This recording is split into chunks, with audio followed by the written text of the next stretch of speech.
ശിവാനന്ദാശ്രമം പാലക്കാട് പ്രസിദ്ധീകരിച്ച സ്വാമി ജ്ഞാനാനന്ദ സരസ്വതി തിരുവടികൾ എഴുതിയ രാമായണ തത്വം രാമഗീത.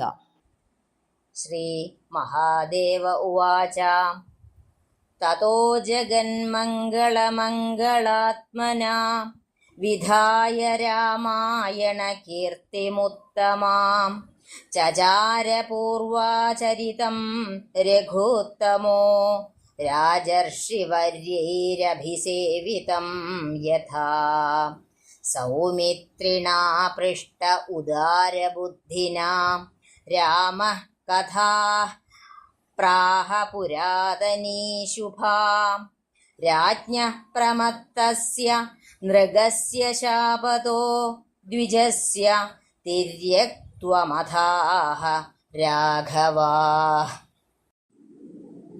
കദാചിദേകാന്ത ഉപസ്ഥിതം പ്രഭും രാമം രമാലാളിതപാദപങ്കജം സൗമിത്രിരാസാദിതശുദ്ധഭാവന പ്രണമ്യ ഭക്ത്യാ വിനയാന്വിതോബ്രവീത്. സാരം: ലക്ഷ്മീദേവി പാദസേവ ചെയ്യുന്ന ഭഗവാൻ ശ്രീരാമചന്ദ്രൻ ഒരിക്കൽ ഏകാന്തത്തിൽ മറ്റാരുമില്ലാതെ തനിച്ചിരിക്കുന്നതിനെ കണ്ട ലക്ഷ്മണൻ ഇപ്പോൾ ഭഗവാൻ ലോകവ്യവഹാരത്തിൽ നിന്ന് നിവൃത്തനായി സ്വരൂപാവസ്ഥയിൽ ആനന്ദിച്ചു കൊണ്ടിരിക്കുകയാണെന്നും അതിനാൽ അധ്യാത്മജ്ഞാനത്തെക്കുറിച്ച് ചോദിക്കാൻ പറ്റിയ അവസരമാണെന്നും തീർച്ചപ്പെടുത്തി ശുദ്ധാന്തകരണനായി അടുത്ത് ചെന്ന് ഭക്തിയോടു കൂടും വണ്ണം ഭഗവാനെ നമസ്കരിച്ച് വളരെ വിനയത്തോടു കൂടും വണ്ണം ചോദിച്ചു. ഗുരു ശിഷ്യ സംവാദ രൂപേണയാണ് ആത്മജ്ഞാനം പ്രകടമായി തീരുന്നത്. ഭക്തി, വൈരാഗ്യ, തപോ, ബ്രഹ്മചര്യാദികളെ കൊണ്ട് അർഹത വന്ന ശിഷ്യൻ തനിക്ക് ജ്ഞാനത്തെ ഉപദേശിക്കാൻ പ്രാപ്തിയുള്ള ആചാര്യനെ സമീപിച്ച് വിനയ നമസ്കാരാദികളെ കൊണ്ട് പ്രീതിപ്പെടുത്തി തക്ക സന്ദർഭത്തിൽ അറിയേണ്ടതിനെ ചോദിക്കണം. ഇതാണ് ജ്ഞാനോപദേശത്തിന്റെ ക്രമം. ജിജ്ഞാസുവായ ശിഷ്യനുണ്ടാവേണ്ട എല്ലാ ഗുണങ്ങളും തികഞ്ഞ ലക്ഷ്മണൻ ആചാര്യന്റെ എല്ലാ ലക്ഷണങ്ങളുമുള്ള ഈശ്വര സ്വരൂപിയായ ശ്രീരാമചന്ദ്രനെ സമീപിച്ചു ജ്ഞാനോപദേശത്തിനാവശ്യമായ ചോദ്യത്തെ ഉന്നയിക്കുന്നത് സമ്പ്രദായത്തിന്റെ മാതൃകയെ കാണിക്ക കൂടി ചെയ്യുന്നുണ്ട്. ത്വം ശുദ്ധബോധോസി ഹി സർവദേഹിനാമാത്മാസ്യധീശോസി നിരാകൃതി സ്വയം പ്രതീയസേ ജ്ഞാനദൃശാം മഹാമതേ പാദാബ്ജഭൃംഗാഹിത സംഗസംഗിനാം. സാരം: പരമ ജ്ഞാനസമ്പന്നനായ ഹേ ഭഗവാൻ, അവിടുത്തെ സ്വരൂപം തന്നെ പരമാർത്ഥ ജ്ഞാനമാണല്ലോ.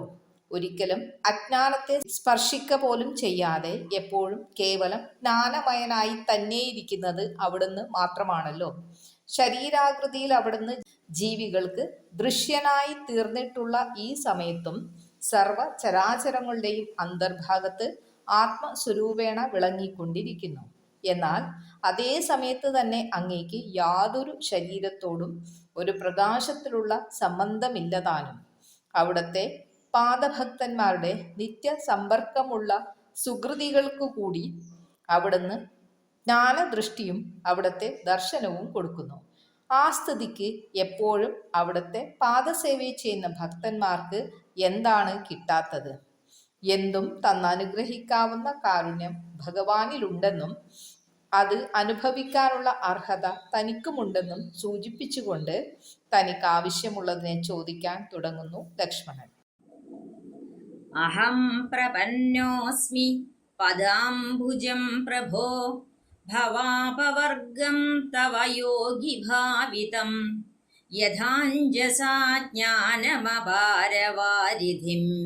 സുഖം തരിഷ്യാമി തഥാനുശാധി മാം.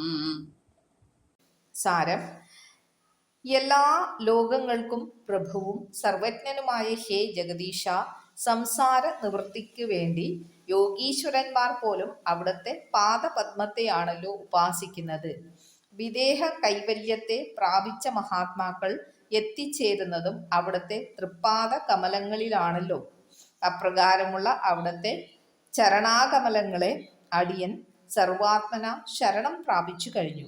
കരുണാനിധിയായ അവിടുന്ന് ഇവനെ ഉപേക്ഷിക്കരുത്. അതിനാൽ കര കാണാത്ത കടലെന്ന പോലെ അപാരമായ ഈ അജ്ഞാനത്തെ, സംസാരത്തെ എങ്ങനെ സുഗമമാകും വണ്ണം കടന്ന് കൈവല്യത്തെ പ്രാപിക്കാമെന്ന് ഉപദേശിച്ച് തന്ന് അനുഗ്രഹിക്കണം. അവിടേക്ക് മാത്രമേ അതിനുള്ള കഴിവുള്ളൂ. ശ്രുത്വാഥ സൗമിത്രിവചോഖിലം തദാ പ്രാഹ പ്രപന്നാർത്തിഹര പ്രസന്നധീഃ വിജ്ഞാനമജ്ഞാനതമഃ പ്രശാന്തയേ ശ്രുതിപ്രപന്നം ക്ഷിതിപാലഭൂഷണഃ. സാരം: ആശ്രയിക്കുന്നവരുടെ സകലവിധ ദുഃഖങ്ങളെയും കളഞ്ഞനുഗ്രഹിക്കുന്ന കരുണാമയനും സൂര്യവംശാലങ്കാരഭൂതനുമായ ഭഗവാൻ ശ്രീരാമചന്ദ്രൻ ലക്ഷ്മണന്റെ ഇപ്രകാരമുള്ള ചോദ്യത്തെ കേട്ട് സന്തുഷ്ടനായി ലക്ഷ്മണന്റെയും അതുവഴി ലോകത്തിന്റെയും അജ്ഞാനാന്ധകാരത്തെ നീക്കാൻ വേണ്ടി വേദനിർദ്ദിഷ്ടമായ വിജ്ഞാനത്തെ ഇപ്രകാരം ഉപദേശിക്കാൻ തുടങ്ങി. ആദൗ സ്വവർണാശ്രമവർണിതാഃ ക്രിയാഃ കൃത്വാ സമാസാദിതശുദ്ധമാനസാ സമാപ്യ തൽപൂർവമുപാത്തസാധന സമാശ്രയേൽ സദ്ഗുരുമാത്മലബ്ധയേ. സാരം: ആദ്യം തന്നെ ഒരാൾ തൻ്റെ വർണ്ണത്തിനും ആശ്രമത്തിനും അനുരൂപങ്ങളായ ധർമ്മങ്ങളെ തെറ്റുകൂടാതെ ശ്രദ്ധയോടെ ആചരിച്ച് ബാഹ്യാഭ്യന്തര ശുദ്ധിയെ സമ്പാദിക്കണം. ശരീര മനസ്സുകൾക്ക് ശുദ്ധി കിട്ടാതെ ആത്മജ്ഞാനം ഉണ്ടാവാൻ വയ്യ. ഏത് നിലയിലുള്ള ആളെയും ശുദ്ധനാക്കാൻ വേണ്ടിയാണ് ശ്രുതി വർണ്ണങ്ങളെയും ആശ്രമങ്ങളെയും അവയ്ക്കനുരൂപങ്ങളായ ധർമ്മങ്ങളെയും വിധിച്ചിരിക്കുന്നത്. അവയെ അനുഷ്ഠിച്ച് ശുദ്ധനാകാതെ ഒരാൾക്ക് ആത്മജ്ഞാനത്തിന് അർഹതയുണ്ടാവാൻ വിഷമം. അതിനാൽ വർണ്ണാശ്രമ ധർമാനുഷ്ഠാനം കൊണ്ട് ബാഹ്യാഭ്യന്തര ശുദ്ധിയെയും ആത്മാനാത്മ വിവേകം, ഇഹാമുത്ര ഫലഭോഗ വിരാഗം, ശമാധി ഷഡ്ക സമ്പത്തി, മുമുക്ഷത്വം എന്നീ സാധന ചതുഷ്ടയ സമ്പത്തിനെയും സമ്പാദിച്ചതിനു ശേഷമാണ് ഒരാൾ ആത്മജ്ഞാനത്തിനു വേണ്ടി പ്രയത്നിക്കേണ്ടത്. ജ്ഞാനമാകട്ടെ സ്വപ്രയത്നം മാത്രം കൊണ്ടുണ്ടാകാവുന്നതല്ല. ശ്രവണം, മനനം, നിധിധ്യാസം എന്നീ മൂന്നാണ് ജ്ഞാന സമ്പാദനത്തിനുള്ള സാധനകൾ. ശ്രവണം മഹാത്മാവും ഈശ്വര സ്വരൂപിയുമായ ആചാര്യൻ മുഖേന സാധിക്കേണ്ടതാണ്. ശ്രവണം കൊണ്ട് വസ്തുബോധം വരണം. പ്രസ്തുത ബോധത്തെ മനനം കൊണ്ട് ദൃഢപ്പെടുത്തണം.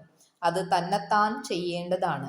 വസ്തുബോധത്തിന് ദൃഢത വന്നു കഴിഞ്ഞാൽ നിധിധ്യാസം കൊണ്ട് സാക്ഷാത്കരിക്കണം. ഇതാണ് ആത്മജ്ഞാനത്തിൻ്റെ ക്രമം.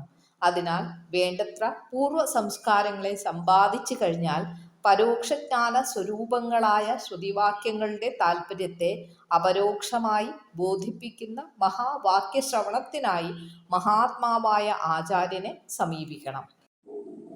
ക്രിയാ ശരീരോദ്ഭവ ഹേതുരാദൃതാഃ പ്രിയാ പ്രിയൗ തൗ ഭവതഃ സുരാഗിണ ധർമ്മേതരൗ തത്ര പുനഃ ശരീരകം പുനഃ ക്രിയാശ്ചക്രവതീര്യതേ ഭവ. സാരം: കർമ്മത്തെ എത്രത്തോളം ആദരിക്കുന്നുവോ അത്രത്തോളം ജന്മങ്ങൾ വർദ്ധിച്ചു കൊണ്ടിരിക്കുന്നു. ജനനത്തിനും ജീവിതത്തിനും, ജീവിതത്തിൽ പല പല അനുഭവങ്ങൾക്കും മരണത്തിനും എല്ലാം കാരണം കർമ്മമാണ്. അതിനാൽ കർമ്മങ്ങളെ വർദ്ധിപ്പിച്ചു കൊണ്ടിരിക്കുന്ന ഒരാൾക്ക് ജന്മങ്ങൾ വർദ്ധിക്കാതിരിക്കാൻ വയ്യ. മാത്രമല്ല കർമ്മത്തിലും കർമ്മഫലത്തിലും ഇച്ഛ കൂടിയുള്ള ഒരാൾക്ക് സംസാരത്തിൽ നിന്ന് വിട്ടുപോരാൻ വളരെ വിഷമമാണ്. ധർമാധർമ്മങ്ങളും പുണ്യപാപങ്ങളും പ്രിയാപ്രിയങ്ങളും എല്ലാം കർമ്മത്തെ സംബന്ധിച്ചിട്ടുള്ളതാണ്. പുണ്യകർമ്മങ്ങളുടെ ഫലമായി ഊർധ്വലോകങ്ങളിലും ഉത്കൃഷ്ട യോനികളിലും ജന്മമുണ്ടാവാം.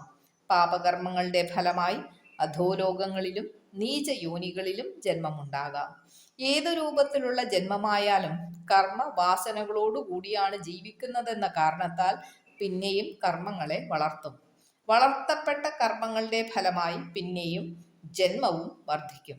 ഇങ്ങനെ കർമ്മം കൊണ്ട് ജന്മവും ജന്മം കൊണ്ട് കർമ്മവും ചക്രാകാരേണ വളർന്ന് വളർന്ന് സംസാരം ഒരിക്കലും ക്ഷയിക്കാത്തതായി തീരുന്നു.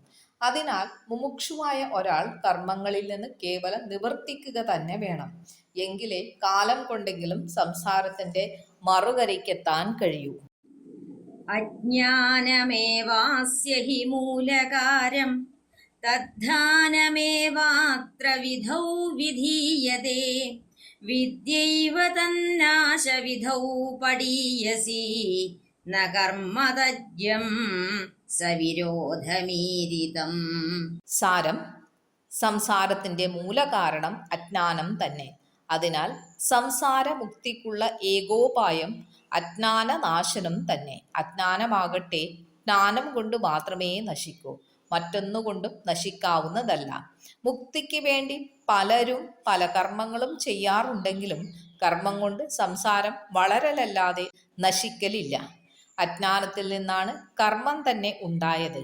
അജ്ഞാനത്തിൽ നിന്നുണ്ടായ കർമ്മം അജ്ഞാനത്തെ നശിപ്പിക്കാൻ ഒരിക്കലും കാരണമാവില്ല.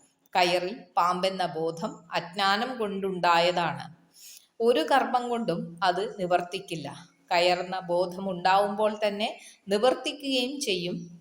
ഇതുപോലെ തന്നെ സംസാരത്തിൻ്റെയും അവസ്ഥ. അതിനാൽ സംസാര നിവൃത്തിക്ക് കർമ്മത്തെ വളർത്തലല്ല, കർമ്മത്തെ ക്ഷയിപ്പിക്കലും ജ്ഞാനത്തെ വളർത്തലുമാണ് ആവശ്യമായിട്ടിരിക്കുന്നത്.